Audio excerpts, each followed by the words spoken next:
All right, today we're going to look at some chord fragments, just small pieces of the chords that we use all the time. Let's use the key of F for these examples. F, full bar chord, B flat, C, D minor. Those are common chords in the key of F. We can play these chords one note at a time with an open G in there for the F chord. B flat, C, D minor.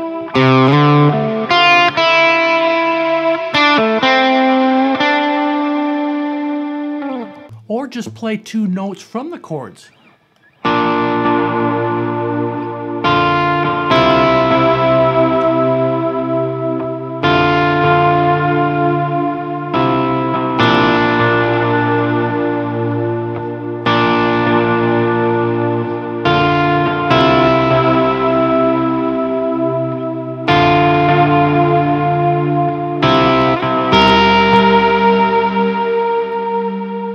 And there's just two notes from a G minor chord. D minor, C, F. Let's break some of these moves down. When I first started playing worship guitar, I got asked to play at church, and I thought I would just, be confident and go in there and look at some chord charts, and I really did not feel at home at all right away because I was used to playing full chords.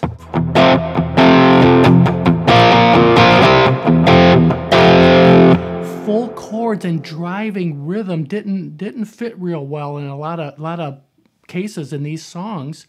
So I started learning the small pieces of the chords. So for this F chord, this sounds great if you just lift your hand off here and play the open G. So play the top three strings the same. It would be called an F2 chord. But also, you can arpeggiate chords.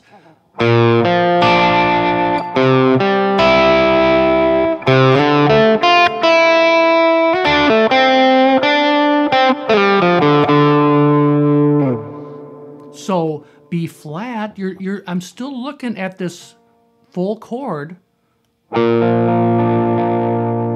I'm just hitting three notes. The root, the fifth, and the third up here though.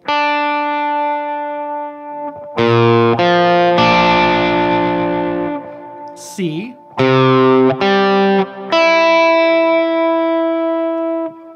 D minor.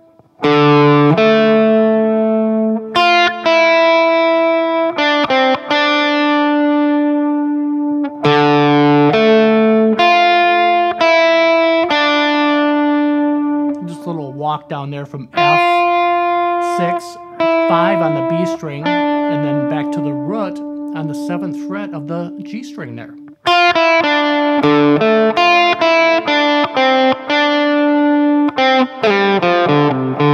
Minor pentatonic. Then learning that I can play with my pick and fingers.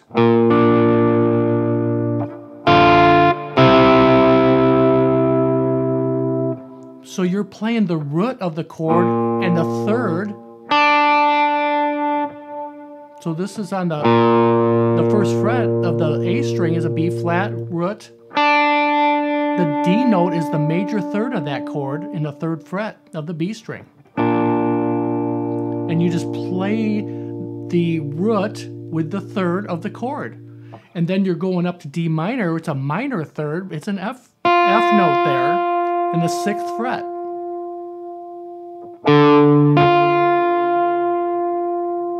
So you're hitting the root of the D minor chord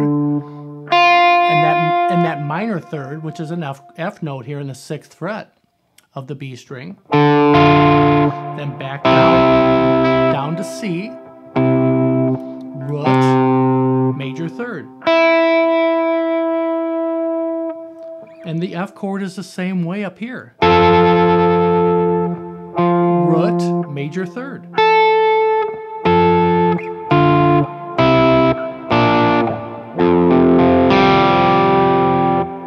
So you do not always have to play the full chord. And using triad shapes also, here's an F triad here, 7, 5, 6.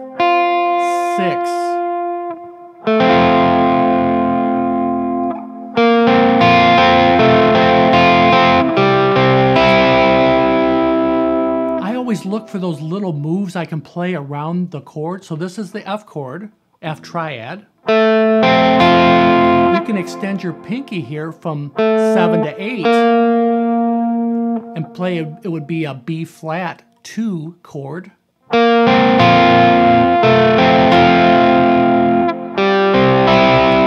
that's a triad of the C. Barring the D, G, and B strings in the 5th fret is a C triad.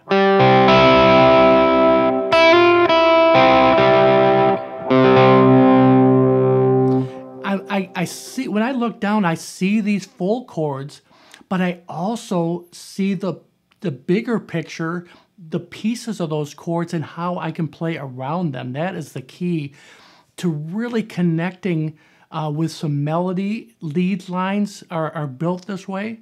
Knowing some of this really helps you be creative because you're not locked into these full chords and digging into a lot of strumming. You're picking some things and giving it some space. That's what sounds great.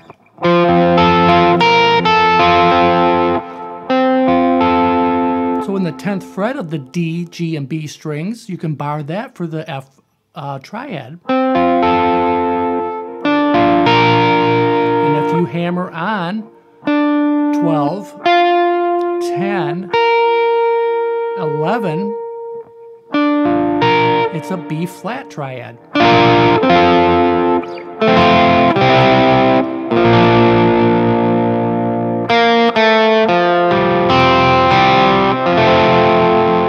F triad here. I'm looking at the full chord, but see these fragments, chord fragments all around the chord.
When I see these little, I see the chord, the either the triad, the full chord, I always see fragments of those, or double stops sometimes, or these simple lead lines.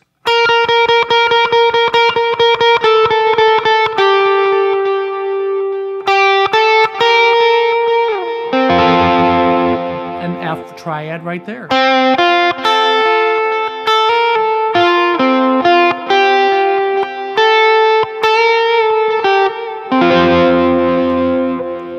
Knowing the F major scale up and down this fretboard is a huge help. And I'm just using F for these examples today, but this could really elevate your playing, knowing where those scales are around the chord fragments that you're playing.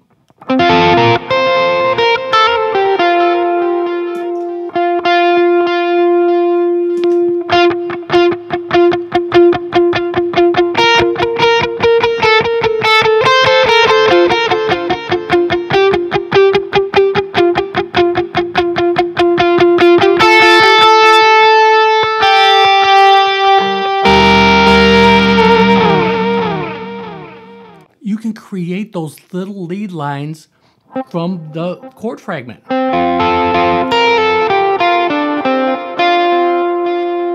I'm not leaving sometimes I just keep my finger there, and in this case it's an F triad here, barring in the 10th fret here of the D, G, and B strings.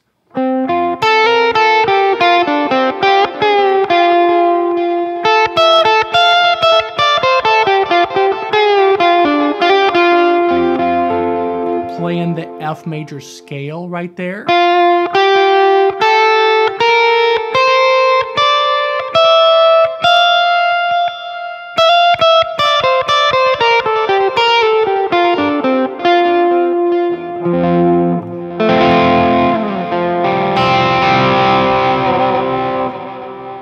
These connections really help me be creative in a worship setting.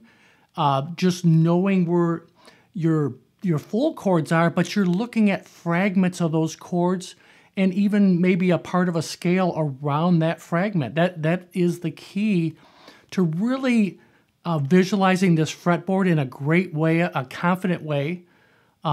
This is just a fun way to play the guitar because you have a lot of options. You have a few sounds with your pedal board maybe, and you use these fragments either digging in or nice clean sound sometimes. But this is a fun way to play the guitar. I hope you got something from this chord fragment lesson today. Let's talk soon.